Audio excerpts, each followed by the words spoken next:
Selamat pagi, Tuhan memberkati kita semua. Hari ini kita akan melakukan percobaan. Yang perlu disiapkan adalah toples, batu besar, dan pasir. Pada percobaan pertama, kita masukkan batu besar sampai menutupi isi toples. Nah, setelah itu kita masukkan pasir.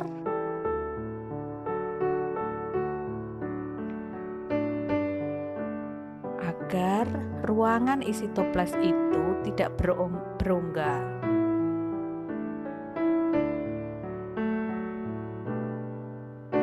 Kita goyang-goyang agar pasir itu bisa terisi penuh.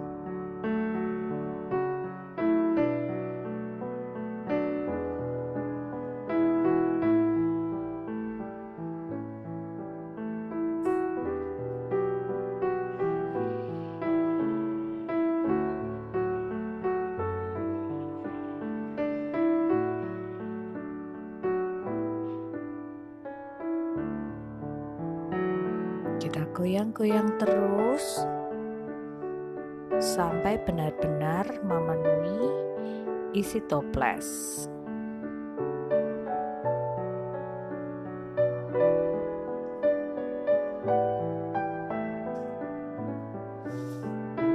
Nah, penuhkan isinya.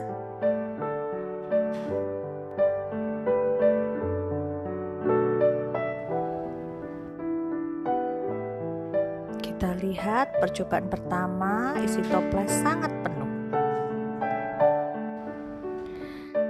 Pada percobaan kedua, kita masukkan terlebih dahulu pasir. Jumlah pasirnya harus sama seperti pada percobaan satu ya.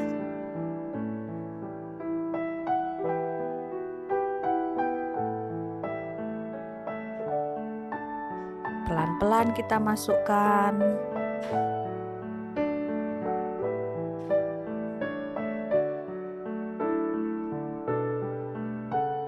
Setelah habis pasirnya, kita masukkan batu besar.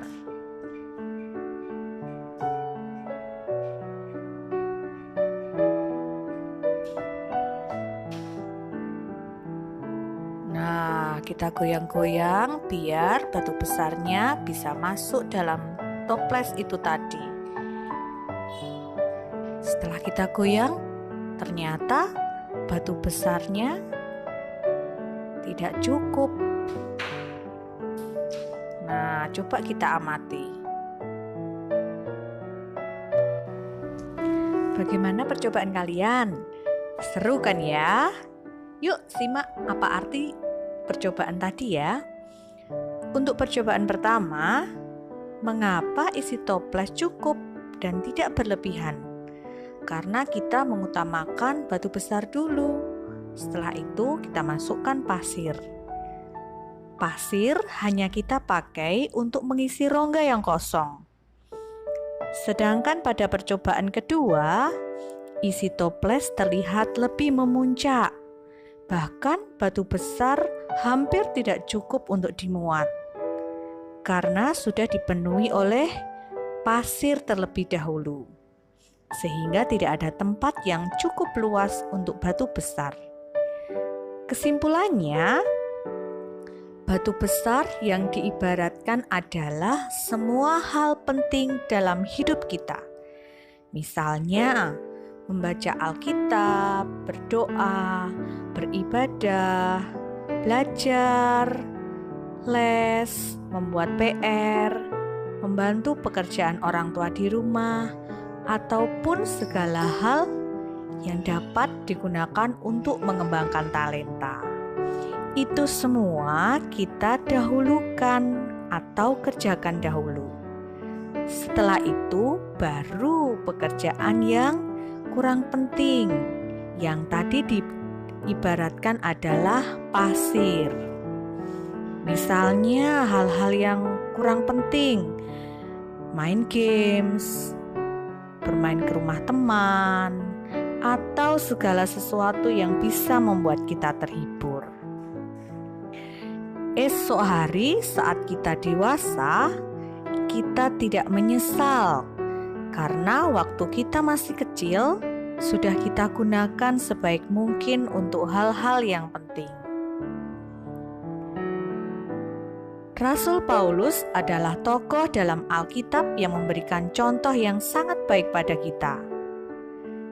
Setelah membaca Kisah Para Rasul, bab 19, ayat 7 sampai dengan 10, kita mengetahui bahwa hanya dalam waktu 2 tahun Paulus dipakai Tuhan, sehingga semua penduduk di Asia mendengar firman Tuhan, baik orang Yahudi maupun orang Yunani.